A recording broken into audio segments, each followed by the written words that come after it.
Et si un seul système d'armes pouvait paralyser toute une armée? Imaginez le front du Donbass, où pendant des semaines, les lignes semblaient figées, chaque camp campant sur ses positions. Puis, soudain, la Russie déploie le Grom, une arme de haute précision qui va bouleverser tous les équilibres. Dès les premières frappes, c'est un choc. Les positions ukrainiennes sont pulvérisées avec une efficacité inédite. Des unités entières disparaissent, les dépôts munitions s'enflamment, les routes d'approvisionnement sont coupées.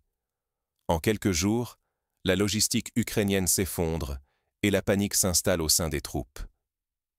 Les tentatives de renfort vers des zones critiques comme Pokrovsk ou Sumy tournent au chaos, piégeant les commandants dans une situation sans issue. Ce qui se joue ici dépasse la simple supériorité technologique. Avec le Grom, chaque frappe précise sape non seulement la capacité de riposte de l'Ukraine, mais aussi le moral des soldats sur le terrain. Les pertes ne se comptent plus seulement en matériel, mais en confiance et en capacité d'organisation. Le commandement ukrainien vacille, car chaque décision prise sous cette pression accélère l'effondrement du dispositif. Pourquoi est-ce un tournant? Parce que désormais, la victoire ne dépend plus uniquement de qui contrôle le terrain, mais de qui parvient à maîtriser la désorganisation, à résister à la panique et à réinventer en urgence ses méthodes de défense. Ignorer l'impact de ces nouveaux moyens revient à sous-estimer la transformation profonde de la guerre elle-même et à se tromper sur la suite des événements. Alors, comment en est-on arrivé là? Quel contexte a permis au Grom de prendre une telle importance et quelles conséquences cela a-t-il sur l'équilibre du conflit? Pour saisir la portée de ce tournant, il faut d'abord revenir sur l'évolution du front et comprendre comment la situation a pu basculer si vite. Depuis des mois, le front tournait en rond, jusqu'à ce que la guerre change brutalement de visage. Un nouvel acteur est entré en jeu, le système Grom. Cette arme de nouvelle génération combine une précision extrême et une portée impressionnante, frappant là où personne ne s'y attend.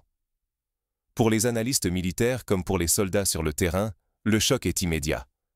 Dès les premiers tirs, les résultats sont sans appel. Des entrepôts entiers disparaissent, les dépôts de munitions explosent, les points logistiques sont pulvérisés et les axes de communication se retrouvent coupés. Chaque cible touchée par le Grom désorganise un peu plus la mécanique ukrainienne. La logistique, c'est le sang de toute armée.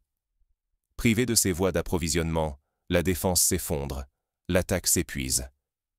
Désormais, chaque convoi de ravitaillement qui s'approche du front devient une cible vulnérable, et la rapidité de réaction, hier atout précieux, devient presque impossible à garantir. Là où régnait encore une certaine structure, le chaos s'installe. Les convois hésitent à avancer, les commandants perdent confiance dans la sécurité de leurs arrières, et l'incertitude gagne du terrain. La peur de la prochaine frappe perturbe chaque décision, rendant la moindre opération risquée. Rester sourd à ce changement radical, c'est risquer de perdre la capacité de tenir ses positions et de préserver les ressources essentielles à la survie des troupes. Ignorer la puissance du Grom, c'est accepter la perspective d'une défaite logistique, avant même d'avoir livré bataille. Mais la véritable crise ne se limite pas à la perte de matériel. Elle s'insinue désormais au cœur des choix tactiques et stratégiques de l'état-major ukrainien. C'est ici, face à l'effondrement des certitudes, que chaque décision prise sous pression peut sceller le sort du front, ou précipiter une débâcle bien plus profonde. Et si toutes les issues menaient à l'échec? C'est exactement le piège stratégique qui se referme sur l'état-major ukrainien, chaque option semblant conduire à la perte. Dans la région de Pokrovsk et au saillant de Dobropilia, la tension atteint son paroxysme. Ces zones deviennent les épicentres où se cristallisent de toutes les incertitudes et où la concentration de force atteint un niveau critique. Les frappes russes, d'une précision dévastatrice, ciblent systématiquement les jonctions ferroviaires et les axes logistiques essentiels. À chaque train détruit, à chaque route coupée, c'est un peu plus de mobilité qui disparaît, et avec elle, la capacité de réagir, de renforcer, d'acheminer des réserves. Le dilemme est implacable. Chaque unité envoyée défendre un point sensible affaiblit inévitablement une autre partie du front. L'armée ukrainienne se retrouve à devoir choisir entre tenir à tout prix, risquant l'encerclement et la destruction, ou reculer pour sauver ce qui peut encore l'être, au risque de provoquer un effondrement moral et politique. La pression politique, à Kiev comme sur le terrain, impose de tenir coûte que coûte.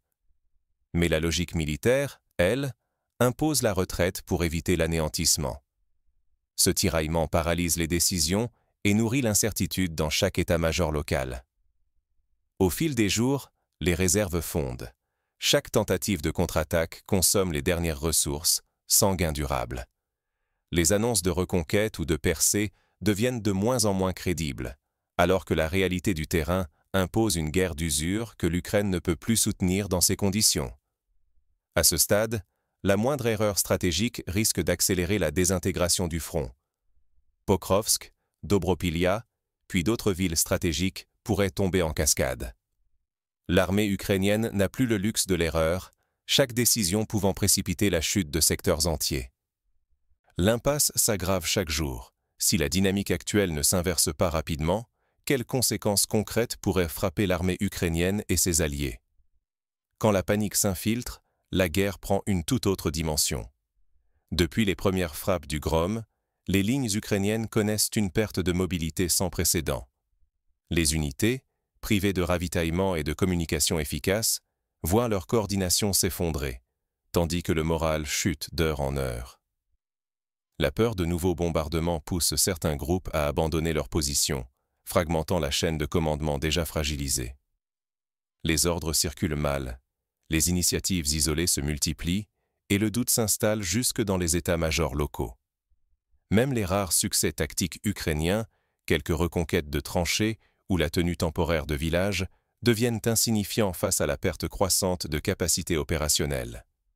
L'incapacité à déplacer troupes et matériel condamne toute stratégie défensive à l'échec à moyen terme. Pour les forces russes, chaque progression, même minime, se transforme en avantage stratégique démesuré.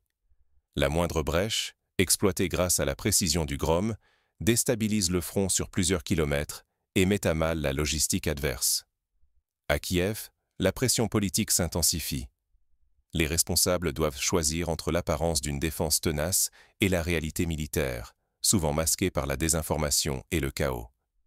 Ces divergences se traduisent par des décisions erronées qui accélèrent la désorganisation générale. Le risque est clair. Si cette dynamique se poursuit, le théâtre d'opération pourrait être bouleversé sur plusieurs dizaines de kilomètres, rendant impossible toute défense structurée. La désintégration de la ligne de front menace même la stabilité du pays tout entier. À ce rythme, la capacité de l'Ukraine à lancer, ou même organiser, une défense cohérente s'effrite de jour en jour. La perte de contrôle sur le terrain ouvre la voie à une avancée rapide de l'adversaire, et chaque heure compte désormais. Mais cette crise immédiate n'est qu'une partie du tableau. Que peut-on apprendre de cette séquence pour l'avenir du conflit et pour les armées du monde entier qui suivent cette évolution de près? Ce n'est plus seulement une question d'armes, mais de stratégie, de psychologie et d'agilité. L'apparition des frappes de précision, incarnées par le système Grom, bouleverse toutes les doctrines classiques de la défense. Les théories héritées du passé ne suffisent plus face à une menace capable de frapper loin derrière les lignes, neutralisant dépôts, axes logistiques et centres de commandement en quelques instants. Mais la technologie seule ne gagne pas une guerre. Le conflit révèle à quel point la logistique, la mobilité et l'adaptation rapide sont devenus des facteurs de survie. Dès qu'une ligne de ravitaillement est coupée, toute la structure s'effondre. C'est la mobilité qui décide de l'issue, pas la simple quantité de troupes. À cela s'ajoute une arme invisible et pourtant décisive, la peur. La panique gagne les rangs au moindre échec logistique. Chaque nouveau tir précipite la désorganisation, et la rumeur d'un nouveau missile propage la démoralisation plus vite que les blindés ne peuvent bouger. Dans ce contexte, la gestion psychologique devient aussi stratégique que la planification d'une offensive. Pour un décideur, la principale leçon est claire. Il faut anticiper, s'adapter et toujours conserver une réserve stratégique.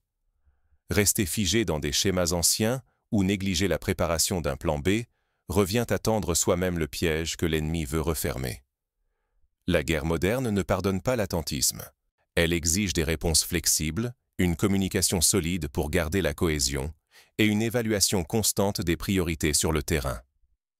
L'incapacité à ajuster sa doctrine ou à reconnaître l'évolution des menaces mène inévitablement à l'échec. Un autre piège guette: l'écart entre le politique et le militaire. Lorsque la pression politique impose de tenir coûte que coûte, alors que la logique opérationnelle dicte le repli ou la concentration des forces ailleurs, c'est toute la structure de commandement qui vacille. L'histoire récente du Donbass le prouve. Ignorer cette tension, c'est risquer la défaite. En résumé, ne pas tirer ces leçons, c'est exposer n'importe quelle armée ou organisation au même piège de désorganisation, de surprise et d'effondrement interne. Le conflit actuel agit comme un révélateur des failles, mais aussi comme un guide pour ceux qui sauront transformer la crise en avantage.